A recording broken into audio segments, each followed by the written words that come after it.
I didn't want to address it. I wasn't going to address it.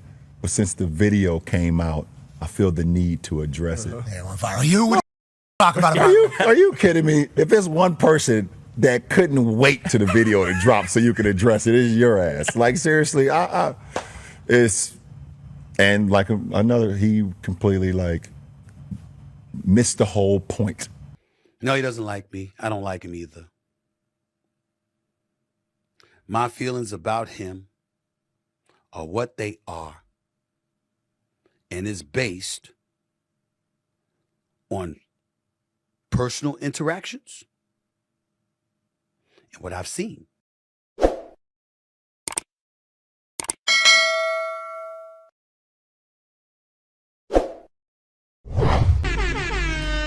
Yeah, LTTV, Blunt Talk with LT, back at it with another video. Okay, so now we're going to get right back into this. I saw what LeBron's conversation, mouth somewhat covered, mouth not, with Richard Jefferson, that I knew this was actually about what I had said about him as a father. Man, I knew it the next day. Never would I ever not allow people to talk about the sport, criticize players about what they do on the court. That is your job, to criticize or to, be in a position where, okay, if a guy's not performing, that is all part of the game. That's all part of the game. But when you take it and you get personal with it, it's my job to not only protect my damn household, but protect the players. I was on here the next day and I told everyone that's what it was about. It was obvious that's what it was about. Everyone who's in these circles knows that's what it was about. When LeBron's people called you and you made fun of them, it was months ago, it was about that. It was about I'm begging you as a father. LeBron James is full of it. And in this particular instance, as it pertains to his son, he is a liar. So no, I don't think it's unfair for LeBron to press him to respond. We all and here is the other thing. You got to be prepared in the moment with how you're going to respond. If you get checked. Because LeBron, it wasn't about the problem that LeBron had, about his son. It was LeBron having a problem and finally finding an excuse to do what he always wanted to do, which was confront me in an unfortunate and public platform. Which leads obviously to you and Stephen A.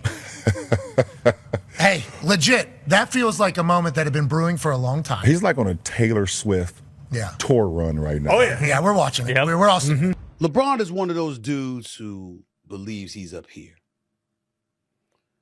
And folks, particularly in the media. At some point, the actual stars are the people we're talking about.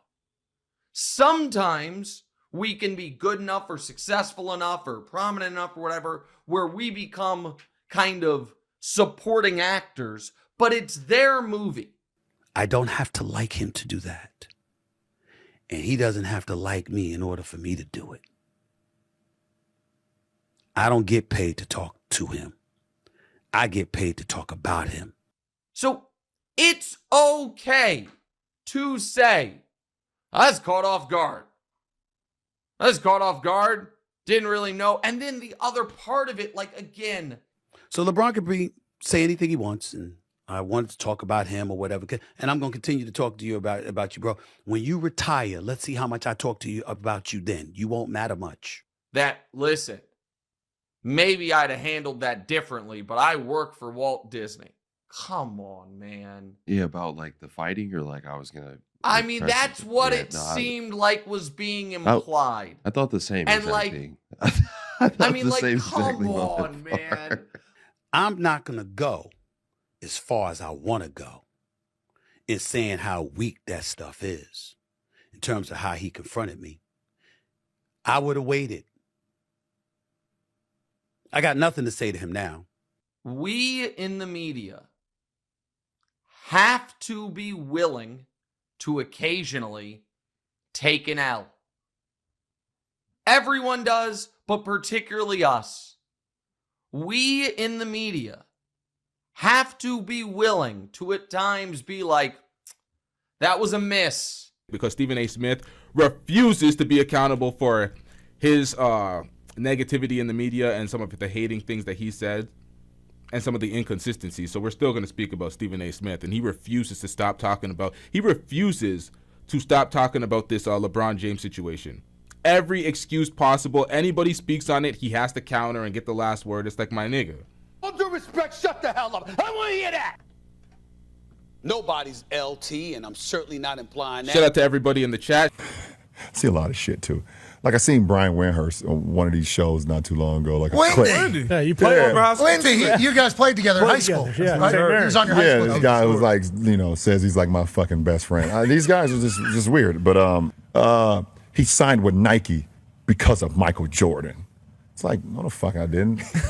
I signed with Nike because I got a hell of a signing bonus, and they gave me a 7-year, $90 million contract. And I moved my mom out of the hood the next day I signed that contract. This ain't me. Don't put this on me. Why the hell are you putting your son in this position knowing we got to cover him? If we don't cover him, we ain't doing our job. Why would you do that? That's what I would have said to him. But he didn't want a response. He didn't want that. Because LeBron wanted to give smoke. He didn't want to take any. We don't second deadbeat fathers.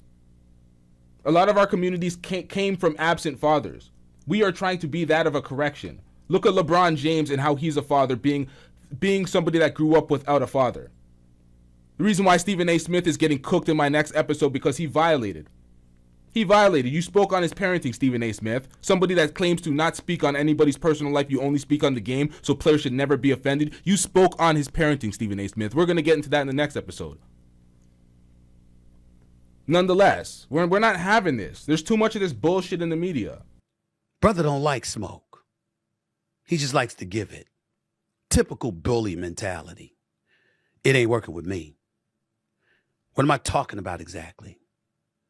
I'll tell you right after this break. Just tell them, like, it doesn't matter about the noise. That's going to happen. It's only about, like, if you love it, go out and practice. If you think you want to, if you fall in love with it, you only can fall in love with the process. Don't worry about the outcome. Fall in love with the process, and that shit will take care of itself. So super proud of Bronny, man.